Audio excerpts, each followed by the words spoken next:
ناظرین، خوف کا جو ہے وہ باقاعدہ قرآن کریم میں ذکر ہے۔ اللہ تعالیٰ کچھ چیزوں سے اللہ پاک فرماتے ہیں کہ میں امتحان لوں گا انسان کا، وہ انسان کو بہتر انسان بنانے کے لیے ہوتا ہے۔ بینگ اے مسلم یہ میں بات کر رہا ہوں، اور یہ حقیقت ہے جو قرآن کریم میں درج ہے، وہ حقیقت ہے، اٹل حقیقت ہے۔ وَلَنَبْلُوَنَّكُمْ بِشَيْءٍ مِّنَ الْخَوْفِ وَالْجُوعِ وَنَقْصٍ مِّنَ الْأَمْوَالِ وَالْأَنفُسِ وَالثَّمَرَاتِ وَبَشِّرِ الصَّابِرِينَ الَّذِينَ إِذَا أَصَابَتْهُم مُّصِيبَةٌ قَالُوا إِنَّا لِلَّهِ وَإِنَّا إِلَيْهِ راجعون أُولَٰئِكَ عَلَيْهِمْ صَلَوَاتٌ مِّن رَّبِّهِمْ وَرَحْمَةٌ وَأُولَٰئِكَ هُمُ الْمُهْتَدُونَ۔ یہ وَأُولَٰئِكَ هُمُ الْمُهْتَدُونَ، یہ پانچ چیزیں جو ہیں اللہ پاک ان سے امتحان لیتے ہیں انسان کو انسان بنانے کے لیے۔ اس میں پہلا امتحان جو ہے وَلَنَبْلُوَنَّكُمْ بِشَيْءٍ مِّنَ الْخَوْفِ وَالْجُوعِ وَنَقْصٍ مِّنَ الْأَمْوَالِ وَالْأَنفُسِ وَالثَّمَرَاتِ۔ سب سے پہلا امتحان خوف کا، دوسرا تنگ دستی کا ہے۔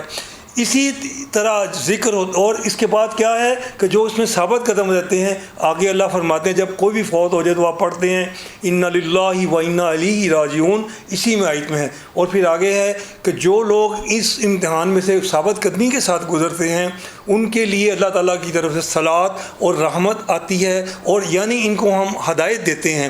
تو اس کے بعد سورہ قریش میں لِإِعْلَافِ قُرَيْشٍ إِعْلَافِهِمْ رِحْلَةَ الشِّتَاءِ وَالصَّيْفِ فَلْيَعْبُدُوا رَبَّ هَٰذَا الْبَيْتِ الَّذِي أَطْعَمَهُم مِّن جُوعٍ۔ یہاں پہ جو ہے تنگ دستی، بھوک پہلے ہے، یہ بھی خوف کو ٹریگر کرنے کا، ٹینشن انگزائٹی کو ٹریگر کرنے کا یہ بھی ایک ذریعہ ہے۔ اطعمہم من جوع وآمنہم من خوف، اور امن دیا خوف سے۔ کتنی جگہ قرآن الا الذین قالوا ربنا اللہ ثم استقاموا فلا خوف علیہم ولا هم یحزنون، یہاں بھی خوف کا ذکر آ گیا۔ قرآن کریم میں بہت جگہ ذکر ہے خوف کا۔ اب ذکر خوف کا جو میں آپ کو علاج بتا چکا ہوں کہ خوف کا کیا علاج ہے۔ یہ ایک ٹینشن انگزائٹی سنڈروم، سائیکیٹرک جو یہ النس ہے، ڈپریسو النس ہے، obsessive compulsive disorder، یہ اسی چیز کا جو وجود ہے۔ لیکن قرآن کریم کو اور ساتھ میڈیسن کی جو اپروچ ہے آج کے دن تک،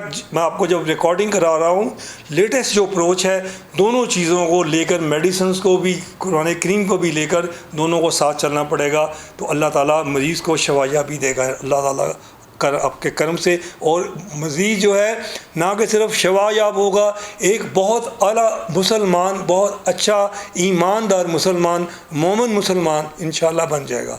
آپ سے میں اجازت چاہتا ہوں، خدا حافظ۔